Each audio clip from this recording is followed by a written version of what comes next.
Selamat pagi untuk Oma dan Opa semuanya. Semoga kabar ini lebih baik daripada hari-hari sebelumnya. Nah, di sini saya akan perkenalkan, nama saya Gregorius Delo. Saya dari mahasiswa Stikes Wirahusada, Yogyakarta, jurusan Ilmu Keperawatan dan Nurse. Nah, di sini saya tidak sendiri, saya memiliki teman 5 orang. Di sini kami akan simulasi tentang osteoporosis. Di sini kami akan menjelaskan osteoporosis itu seperti apa, penyebabnya dan faktor-faktornya. Nah, di sini saya sebagai moderator dan teman-teman saya sebagai penyaji. Saya Arsa Devi Pradilawati, saya sebagai pembawa materi. Pada wanita lansia, kadar estrogen yang menurun drastis setelah menopause jadi salah satu sebab mengapa osteoporosis rentan menyerang. Sementara pada pria, hal ini disebabkan oleh berkurangnya kadar testosteron. Kedua hormon ini berperan penting dalam proses pembentukan dan pemecahan tulang.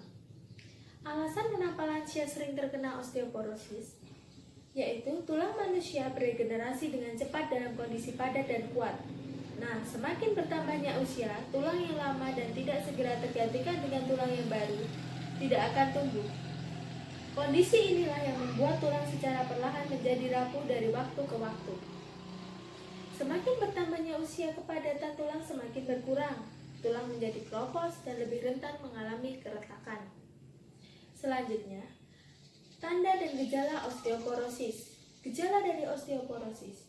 Pada awal perjalanan penyakit, umumnya menimbulkan nyeri tumpul di tulang atau otot. Nyeri punggung yang sangat rendah atau nyeri leher. Kemudian, pada perjalanan penyakit selanjutnya, nyeri tajam bisa datang tiba-tiba. Rasa sakit menjalar atau menyebar ke daerah lain.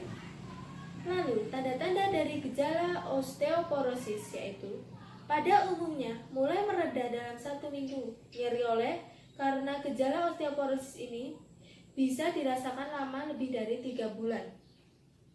Gejala dan tanda yang lain diantaranya yaitu gusi menyusut, kekuatan genggaman melemah, kram, nyeri otot, dan nyeri tulang. Tinggi badan berkurang, kuku mudah patah, serta kebugaran tubuh berkurang. Perkenalkan, nama saya Maria Goriti Karitas Jalalu. Saya sebagai pembawa materi. Di sini saya akan menjelaskan tentang faktor risiko yang tidak dapat dimodifikasi. Berikut ini adalah faktor-faktor yang bisa meningkatkan risiko seseorang untuk mengalami osteoporosis, namun faktor risiko ini tidak dapat dicegah atau dikendalikan. Yang pertama, usia.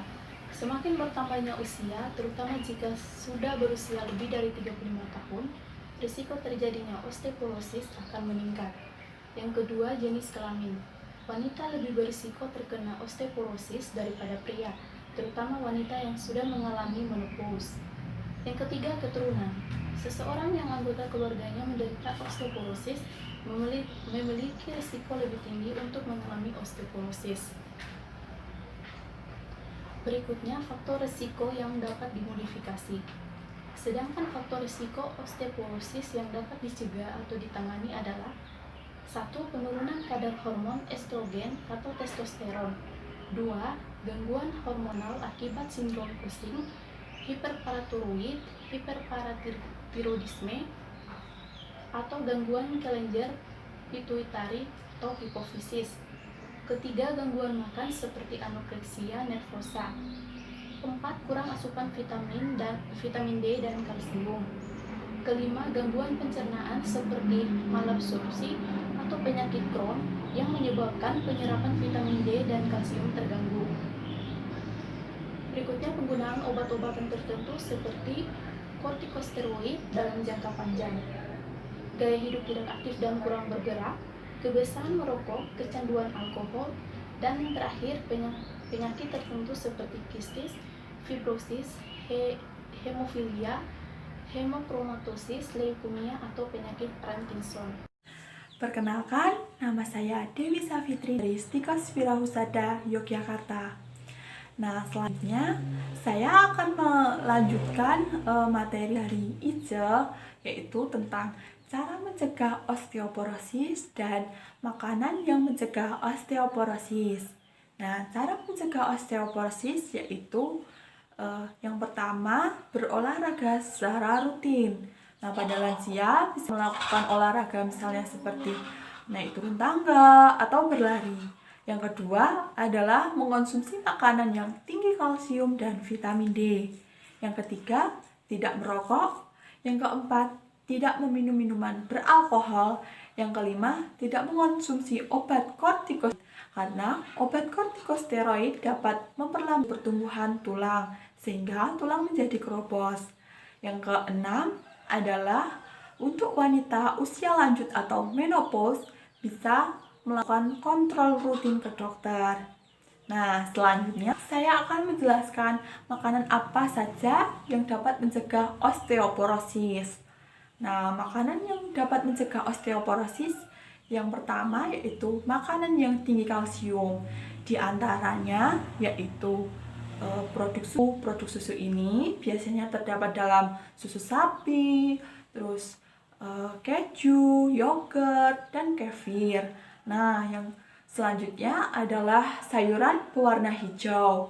Biasanya terdapat dalam brokoli, sawi, dan bayam. Nah, makanan yang tinggi kalsium selanjutnya yaitu tahu, sarden, kacang almond, terus jus jeruk, dan sereal.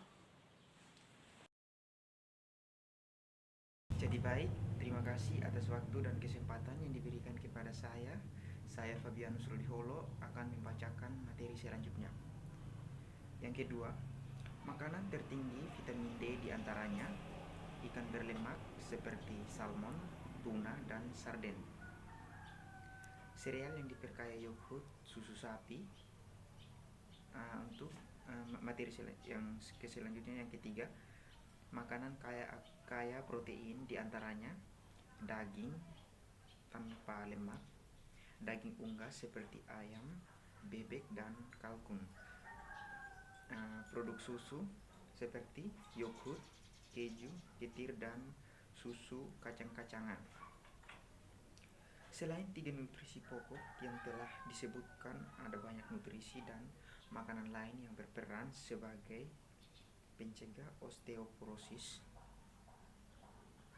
seperti magnesium, zinc, tembaga, zat besi, vitamin A, dan vitamin C.